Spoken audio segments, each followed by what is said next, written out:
నేను ఇంతకుముందు కూడా చెప్పా. ఇట్లాంటి కేసుల్లో వచ్చేది ఏంటంటే, ఇప్పుడు నా నేరేషన్ నేను చెప్తా, వాళ్ళ నేరేషన్ వాళ్ళు చెప్తారు, సిబిఐ చెప్తుంది, తెలుగుదేశం నేరేషన్ తెలుగుదేశం చెప్తుంది.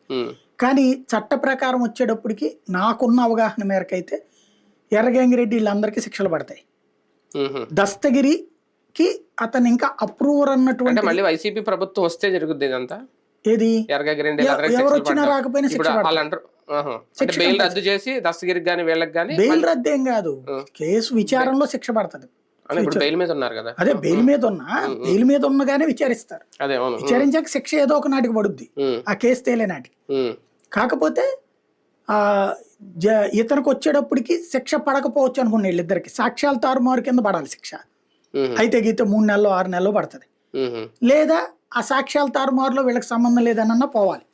ఎందుకంటే అక్కడ పోలీస్ వెర్షన్ గానీ ఇది చూసినప్పుడు సాక్ష్యాలు వీళ్ళుగా తొడవమని చెప్పలేదు, తుడుస్తున్నప్పుడు చూస్తా ఊరుకున్నారు. ఎవరో భాస్కర్ రెడ్డి అవినాష్ చూస్తా ఊరుకున్నందుకు శిక్ష 3 నెలలు అయినా 6 నెలలు అయినచ్చు.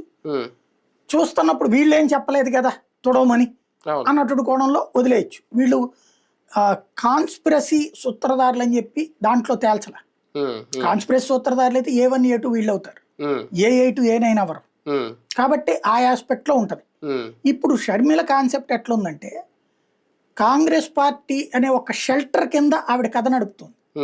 ఇప్పుడు పురంధేశ్వరి భారతీయ జనతా పార్టీ రాష్ట్ర అధ్యక్షుడు, అన్ని నియోజకవర్గాల సంగతి చూస్తుంది కదా. చంద్రబాబు నాయుడు అని పవన్ కళ్యాణ్ అన్ని చూస్తున్నారు కదా. ఓన్లీ ఈవిడ కడపే. ఇంకొక కాన్సెప్ట్ ఏం చేస్తుంది, సునీత అసలు కాంగ్రెస్ సభ్యురాలా? మరి కాంగ్రెస్ పార్టీ